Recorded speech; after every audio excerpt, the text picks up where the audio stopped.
Imagine spending weeks building this state-of-the-art, hyper-intelligent robot. You piece it together, and it's just this marvel of modern engineering. Right, like it can speak fluently, analyze all this complex data. Exactly. It can write beautiful prose. But then you realize there's this fatal flaw in the design. To keep this futuristic machine running, you have to manually wind it up with a tiny rusted metal key every 15 minutes. Just to keep the gears turning. Yeah, it's such a jarring visual. It really is. And that strange intersection between cutting-edge automation and just, tedious manual labor, that's the hidden reality of the AI revolution we're in right now.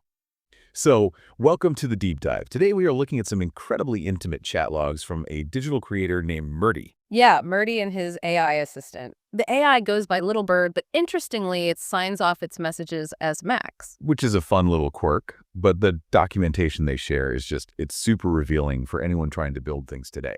It really provides this real-time, over-the-shoulder look into a concept Murty calls audio workflow optimization. We are basically getting a front-row seat to a user actively wrestling with AI limitations. Trying to build a frictionless system in a world that is still very full of digital speed bumps. Okay, let's unpack this. Every revolution needs a spark, right? An inciting incident. Right, the breaking point. For Murty, it started with this tool called Notebook LM. He was using it to generate an audio conversation based on his content, and it gave him 31 minutes of this incredibly high-quality synthetic audio. But then he tried to process that audio, and the whole system just completely broke down. Right, and the breakdown happened specifically at the transcription phase, didn't it? Yeah, exactly. So Murty was relying on this transcription service that had a hard, just non-negotiable limit encoded right into the software. 30 minutes per file. That's it. Oh, man. And he had a 31-minute file? Yep. He fed the 31-minute file into the system, and the software just hit this invisible wall and stopped. It cruelly chopped off the final 60 seconds of his content. Just total data loss because of some arbitrary line of code. It's so frustrating. It's the worst. But, if I'm reading these logs correctly, that 30-minute cutoff was really just the straw that broke the camel's back. Because Murty was already dealing with this agonizing daily chore with the audio itself. Yeah, he was. The Notebook LM output was good. The conversation sounded great, but it had a serious volume problem. Why is that? Why would this advanced AI output quiet audio? Well, the core issue with early AI audio generation models is that they prioritize conversational fidelity over actual audio mastering. Meaning they want it to sound human, first and foremost. Right. They spend all their processing power on capturing breaths, pauses, natural intonations, but they completely neglect the basic audio engineering side of things, like volume normalization and compression. So Murty was getting files that sounded like two real people talking, but they sounded like they were whispering from across a large room. Exactly, which meant that every single day, just to fix this whispering audio, he was forced into this completely tedious manual process. Oh, I read this part. He had to take the generated file, open up a local desktop app called Audacity, manually import the audio, highlight the tracks, apply an amplification effect, run a compressor to even it out, and then sit there and wait for it to export a brand new file. It sounds exhausting. He tells Max that this exact sequence of clicks was eating up at least 15 minutes of his day. Every single day. And 15 minutes sounds negligible when you just glance at a clock, but you really have to view this through the lens of cognitive load. Right, especially for a creator trying to stay in the zone. Exactly. When a creator is in a flow state, trying to publish a daily podcast, forcing them to stop, open up an audio engineering program, and act as a manual data entry clerk, it completely shatters their focus. It's the ultimate momentum killer. It reminds me of a terrible daily commute. Oh, that's a good comparison. Yeah, if your drive to work is delayed by 15 minutes because of a newly installed stoplight, on day one, you just sigh and turn up the radio. You deal with it. But by day 300, sitting at that exact same red light for 15 minutes is slowly driving you out of your mind. It's this seemingly small friction that just accumulates until you explode. What's fascinating here is how the human brain adapts to that friction, though. We are remarkably adaptable to routine, even an incredibly inefficient one. We just carve out the path of least resistance. Right. For Murty, that 15-minute Audacity fix was super annoying, but it was a known variable. He knew the exact sequence of buttons to press. So the cognitive cost was actually fairly low because it's predictable. Precisely. But hitting that strict 30-minute transcription limit, that was a completely different category of failure. Because it wasn't just a delay anymore. It was catastrophic data loss. Yes. The final minute of his hard work just vanished. That is the moment the threshold of pain finally exceeded the comfort of his predictable routine. The routine completely shattered, which forced him to build a brand new machine. And I gotta say, the architectural blueprint for this new machine is dizzying. It really is. In the logs, Murty outlines this parallel processing method. He isn't just generating an audio file to listen to on his phone while he walks the dog. He is feeling this massive distribution pipeline that spans all across the web. We are essentially looking at an operation that functions like a small media company, run by one single person. Let's trace the actual plumbing of this system because it's wild. He takes the core audio and pushes it to his Spotify podcast, Morning Walk with Murty. But simultaneously, he is routing that exact same file to a dedicated AI service called Turboscribe to generate a text transcript. Okay, so audio goes to Spotify, text comes out of Turboscribe. Where does the text go then? So the Turboscribe text gets funneled into a lightweight publishing platform called write.s. Got it. And from there, it gets imported into a highly structured note-taking environment called Notable, which basically serves as his permanent searchable archive. Okay, that's a lot of steps. Wait, there's more. While all of this data is moving, he is also running the text through an AI model called Leo AI, which lives inside the Brave web browser. Oh my gosh. Or he's feeding it back into Notebook LM with custom prompts to generate high-level summaries. Wait, hold on. Write.as, Notable, Leo AI, Turboscribe, Notebook LM. I mean, isn't the entire promise of this new era of AI that it's supposed to do the work for us? That's the dream anyway. This sounds like he's just swapped out a regular creative job for a job as an AI air traffic controller. Why is he managing 5 or 6 different software programs simultaneously? Shouldn't he just click one button in one app and be done? This raises an important question about the reality of the AI market right now. The frustration you're expressing is exactly the tension defining our current technological era. Because the marketing departments definitely sell us on that one-click magic. Oh, absolutely. They promise this omnipotent, all-in-one solution that will write your script, edit your audio, publish a newsletter, do your laundry. Right. But the reality is completely different. For power users like Murty, the reality is that we are living in a highly fragmented, highly specialized phase of software development. Meaning, these tools are brilliant at one highly specific task, but just completely incompetent at everything else. Precisely. If an application utilizes a billion-parameter model to generate flawless conversational audio, it likely hasn't dedicated the engineering resources to build robust volume controls. Or a good publishing interface. Exactly. If a platform is incredible at formatting blog posts, it probably doesn't know how to transcribe multi-speaker dialogue. So to get a truly professional-grade end product today, you can't just rely on a single suite. No, you're forced to act as a general contractor. You have to string together these highly specialized micro tools into a custom pipeline. A Frankenstein tech stack, which is incredibly impressive that it works at all. Yeah. But as Murty realized, the manual weak link was still that local Audacity step, right? Right. He still needed a way to fix the quiet audio without spending 15 minutes playing sound engineer every morning. So he starts experimenting. He turns his attention to a tool called Adobe Podcast Studio.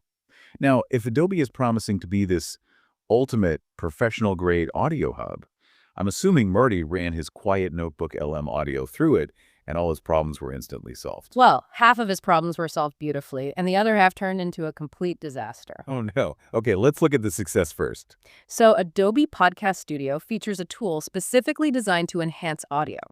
And it is fundamentally different from what Murty was doing manually in Audacity. Because Audacity just turns up the volume, right? Yeah. Audacity requires you to manually boost the volume knob, which also boosts the background hiss and electronic noise. It makes everything louder, including the bad stuff. But Adobe does it differently. Very differently. Adobe's tool utilizes an AI model trained on thousands of hours of professional studio recordings. So when you feed it a quiet file, it doesn't just turn up the volume. What does it do? It actively reconstructs the acoustic frequencies of the human voice while mathematically deleting the background noise data. That sounds like actual magic. It kind of is. The audio sounded brilliant without him having to tweak a single waveform. So the audio enhancement was a triumph. It completely eliminated that 15-minute manual chore. Exactly. But then Murty evaluated Adobe's transcription output. He was hoping he could use it to replace Turboscribe and consolidate his pipeline a bit. Yeah. And the transcription was functionally useless. The chat log describes it as this massive, unbroken monologue, just a giant intimidating wall of text. Yeah. Adobe's model was highly accurate at identifying the actual words being spoken, but it completely lacked a critical technology known as speaker diarization. Speaker diarization. Okay, break that down for me. So speaker diarization is the ability of an AI to analyze the unique acoustic signature of a voice and actually track it throughout the file. So it can say, okay, this frequency pattern is speaker A, and this entirely different pitch is speaker B. Exactly. Without that technology, Adobe just spits out every single word in chronological order, totally regardless of who is actually talking. Which is absolutely worthless if your entire goal is to publish a readable transcript of a dynamic, multi-speaker conversation. Totally worthless. But Turboscribe, the tool he was already using in his Frankenstein stack, is apparently world-class at speaker diarization, It flawlessly separates Murty's voice from Little Bird's voice in the text. leaving Murty with this classic innovator's dilemma. Adobe performs flawless surgery on the audio frequencies, but it has terrible bedside manner when it comes to communicating the text. And Turboscribe formats the text beautifully, but cannot reconstruct the low-volume audio. Here's where it gets really interesting. Yeah, his solution is great. Murty realizes the all-in-one dream is dead, so he just ruthlessly cherry-picks. It's like hiring a Michelin star chef to cook your meal, but absolutely refusing to let them wait the tables. That's exactly it. You bring the surgeon in strictly for the operation. He uses Adobe exclusively for the audio enhancement. Then in the moment the surgery is done, he kicks him out of the room and brings in Turboscribe to handle all the actual communication and formatting. He refuses to let either tool step outside its specific zone of genius. And the reaction from Murty's AI, Max, is incredibly telling here. Max loved this idea, didn't he? Max actively validates the strategy. In the chat logs, the AI explicitly praises the move, calling it a huge win. Because Max understands the logic of the power user. Right. Extract the absolute maximum value from the micro strengths of a platform and discard the rest. Max even updates their shared contextual memory to cement this new chain of command. Yep. Notebook LM generates the raw file, Adobe performs the acoustic surgery, Turboscribe handles the textual diarization, and then the outputs are distributed to Spotify, Write.as, and Notable. It is a brilliant system. But there is a massive underlying layer to why Murty chose Adobe's enhancement tool to replace Audacity in the first place, and we haven't even touched on it yet. Right, the bigger picture. Because this wasn't just about escaping 15 minutes of audio editing. This was about Murty's evolution into what he calls a digital pilgrim. The term is super poetic, but it points to a very technical reality. Think about a pilgrim. A pilgrim is an entity constantly in motion, unburdened, and entirely untethered from a specific plot of land. Okay, so in the realm of computing, what is that plot of land? That plot of land is your operating system. I want to make sure I completely grasp the stakes here for the listener. Why is being tied to a specific operating system, like Windows or Mac, such a trap for someone running a complex pipeline like this? Well, when you rely on a local downloadable application like Audacity, you are effectively handcuffing yourself to a specific piece of hardware. Because the software lives on that physical machine. Yes. Software is written in languages specific to the operating system it runs on. If your entire workflow depends on a highly customized Windows application and your Windows computer suddenly suffers a motherboard failure, you are completely paralyzed. You can't just borrow your partner's Mac laptop or boot up a cheap Linux machine and keep working. Exactly, because the software doesn't speak those languages. Your production factory effectively burns to the ground the moment the hardware fails. But Adobe Podcast Studio's enhancement tool doesn't require a download. No, it's entirely web-based. You just open an internet browser, drop the file in, and the processing happens on Adobe's servers, not your computer. So by moving that single critical audio fixing step from a local app into the web browser, Murty achieves absolute OS independence. He essentially declares his independence from hardware constraints. Which is vital, because Murty is managing what he refers to in the logs as a fleet of devices. A very diverse fleet. He's doing all this Adobe testing on a laptop running a flavor of Linux called Mint OS. Which historically Linux users have always struggled to find native professional-grade creative apps anyway. Right. But Murty also has an HP Mini and a ASUS laptop, and we learn he is newly integrating a Lenovo All-in-One desktop machine running Windows. It's a wildly diverse, completely disjointed hardware ecosystem. And the web browser acts as the ultimate universal translator across that chaotic fleet. Is the web browser really the ultimate great equalizer here? It is. A strict browser-only philosophy is basically a creator's ultimate insurance policy. If his entire pipeline lives in the cloud notebook LM, Turboscribe, Adobe, right as a SNA, then the metal and plastic sitting on his desk become completely irrelevant. Wow. He can log in from a Windows machine on a Tuesday, a Linux machine on a Wednesday, and a borrowed tablet on a Thursday, and his entire customized factory is right there waiting for him, completely unchanged. Absolute freedom. Escaping the gravity of the operating system entirely. And achieving that level of untethered freedom leads directly to this profound emotional payoff at the very end of these chat logs. Because the technical achievement triggers a very real biological response. Murty tells Max that he is going to boot up the new Lenovo Windows machine and attempt to run this newly established browser workflow on it. To see if the entire factory hums to life on a brand new OS. Right. And he states that if it works, getting this Windows machine integrated into the fleet is going to bring him a flood of happy hormones. And Max perfectly mirrors the sentiment. The AI replies that it is waiting for the Lenovo to join the context flood and help trigger those exact happy hormones. The machine recognizes the psychological relief of the human. Exactly. So what does this all mean for you listening to this? Have you ever felt that exact, undeniable rush of dopamine when you finally conquer a complicated piece of technology? Oh, I know I have. Right. Maybe you spend hours setting up a complex smart home routine.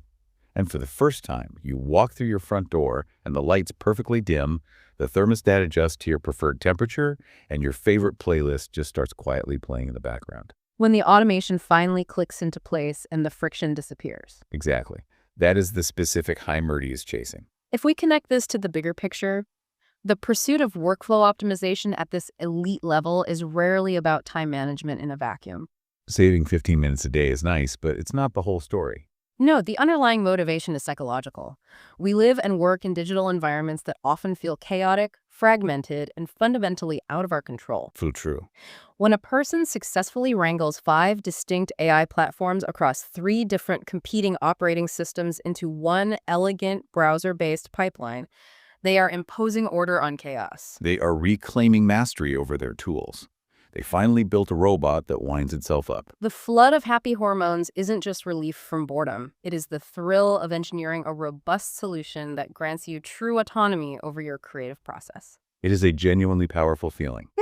So let's briefly retrace the ground we've covered today.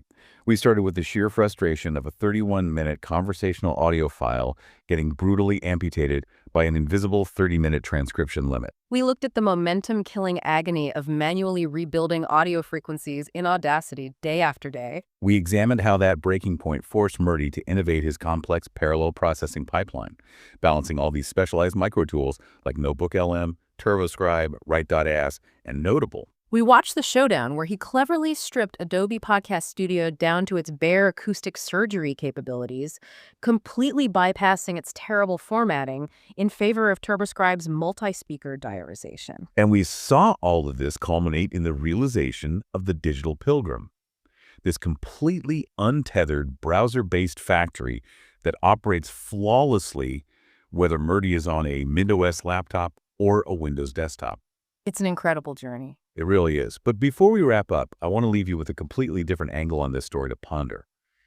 While analyzing these logs, something about the dynamic between Murty and his AI assistant really struck me. Oh, what's that? Well, throughout this entire massive technical overhaul, Max isn't just sitting there offering generic advice. Max is the entity actively documenting the device fleet. That's true. Max is the one updating the shared memory banks with the exact sequential chain of Notebook LM to Turboscribe to Adobe. Exactly. Max logs the Lenovo integration, tracks the shift to the browser-only philosophy, and effectively writes the manual for the new pipeline as Murty builds it. So think about the implications of that. What happens when our AI assistants stop being just conversational tools and evolve into the actual external memory of our digital lives? That's a heavy thought. If Max is the only entity systematically remembering the intricate connective tissue between all these highly specialized apps, will we eventually forget how our own workflows operate? In our desperate quest to build the perfect frictionless machine, are we slowly handing the instruction manual entirely over to the AI until we no longer understand the engine we built ourselves? It is a haunting paradox. We Yeah. achieve total control by building a system so complex, we have to rely on an artificial mind to remember how to turn it on. Yeah, that's definitely something to think about. It is definitely something to chew on the next time you find yourself annoyed by a tedious 15-minute digital chore. Thank you so much for joining us on this deep dive into Murty and Littlebird's optimization journey. Take a hard look at the friction in your own daily digital routines this week. You might just find your own flood of happy hormones waiting on the other side of a newly built machine. Until next time.